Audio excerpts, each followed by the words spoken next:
নমস্কার বন্ধুরা, আপনারা দেখছেন আপনার সহায়তা ইউটিউব চ্যানেল। আজকের ভিডিওটা অনেক গুরুত্বপূর্ণ, কারণ আজ আমরা আলোচনা করব সরকারি চাকরি আর বেসরকারি চাকরির মধ্যে আসল পার্থক্য কী। অনেকেই ভাবেন সরকারি চাকরি মানেই জীবন সেট, আবার কেউ বলেন বেসরকারি চাকরিতে টাকা বেশি।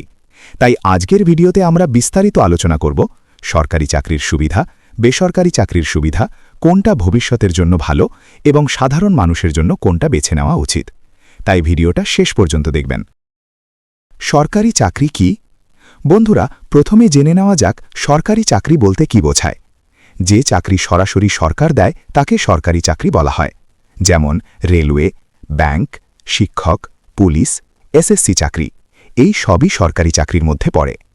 সরকারি চাকরিতে সাধারণত স্থায়ী চাকরি, নির্দিষ্ট বেতন এবং অনেক সুবিধা থাকে। এই কারণেই ভারতে এখনও বেশিরভাগ মানুষ সরকারি চাকরির পিছনে ছুটছে। এখন কথা হচ্ছে বেসরকারি চাকরি কি? যে চাকরি কোনো প্রাইভেট কোম্পানি দেয় সেটাই বেসরকারি চাকরি, যেমন IT company, private bank, factory, company office.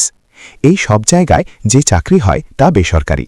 এখানে সাধারণত কাজ বেশি, প্রতিযোগিতা বেশি, কিন্তু অনেক সময় বেতনও বেশি হয়। এখন আসি সরকারি চাকরির সুবিধা।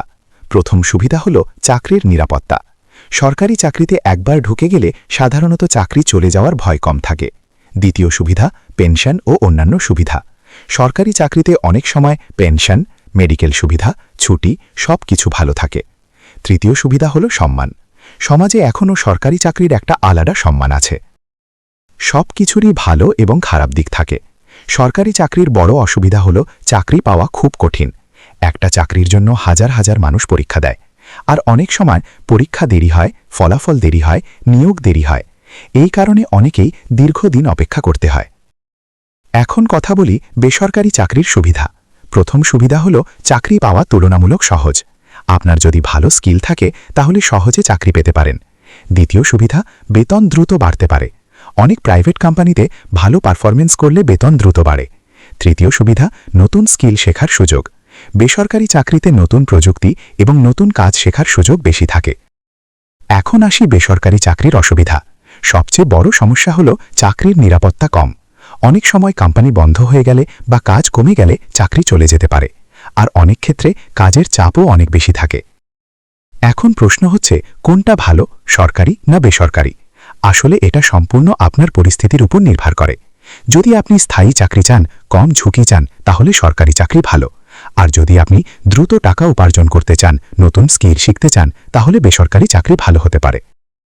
বন্ধুরা, আশা করি আজকের ভিডিও থেকে আপনারা সরকারি ও বেসরকারি চাকরির আসল পার্থক্য বুঝতে পেরেছেন। ভিডিওটা যদি ভালো লাগে অবশ্যই লাইক করবেন। আর এই ধরনের সরকারি তথ্য, চাকরি আপডেট এবং গুরুত্বপূর্ণ খবর পেতে আপনার সহায়তা চ্যানেলটি সাবস্ক্রাইব করুন।